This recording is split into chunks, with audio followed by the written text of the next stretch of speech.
I'm John in the Middle. I'm an artist, motion graphics designer, and art ambassador. And this video is about the one thing that needs to happen for more people to support the arts.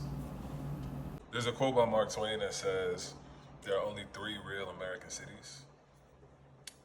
New York, San Francisco, and New Orleans. And I've been to all three, lived in two of those areas.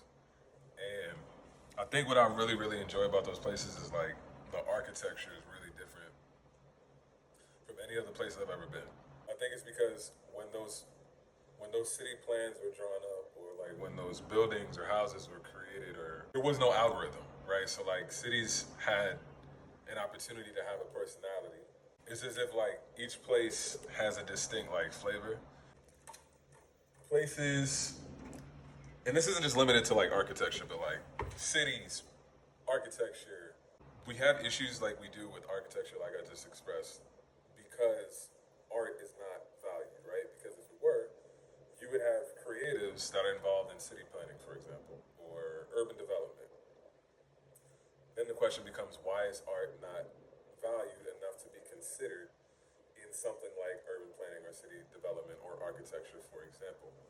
And I think it's because, in general, most people, not all, but like most people don't understand the function of art and how to take advantage of it and how you interact with it every day, whether you realize it or not. If you don't know why you should value art, then it's highly unlikely that you would consider it when you're developing a new city or architecture or a living space, right? Like, there's so many times when like I'm watching a TV show or like I'm seeing something else on YouTube and it's inside someone's space. And I'm always impressed when I see a screen print or a painting or some kind of art somewhere, sculptures, coffee table art, something. Whenever I see those spaces, I'm impressed because most of the time, especially with black people, especially with like our people, it's like there isn't a lot of art on the wall, right? And it's like when you live amongst art or attractive things or plants or anything that you like looking at, you have that much more of an opportunity to look at these things, interact with these things, develop a relationship with these things, and it directly positively impacts your outlook, your mindfulness, your focus. It's a de-stressor. It relieves anxiety. Like staring at plants is actually healthy. It's good for mental health, apparently. But the point is, if art can do all of that, then why don't we utilize it as such? And I think again, it's because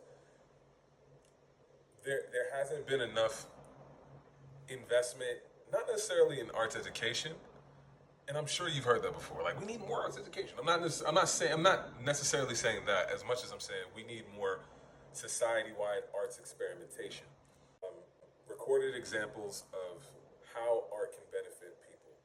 Once art helps people, people will help art, right? And art helps people, but it's not understood how. And I think the way to make that clear is through arts experimentation, right?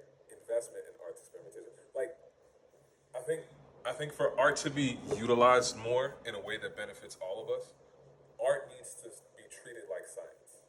Art has permission to be experimented with, to be invested in at mass, at a large scale.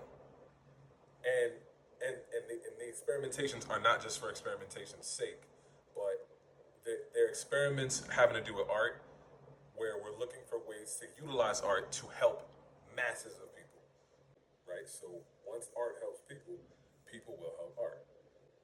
For that to happen, art needs to be invested in so that we can experiment with it and figure out how this can best serve people instead of only being something that you see on the wall.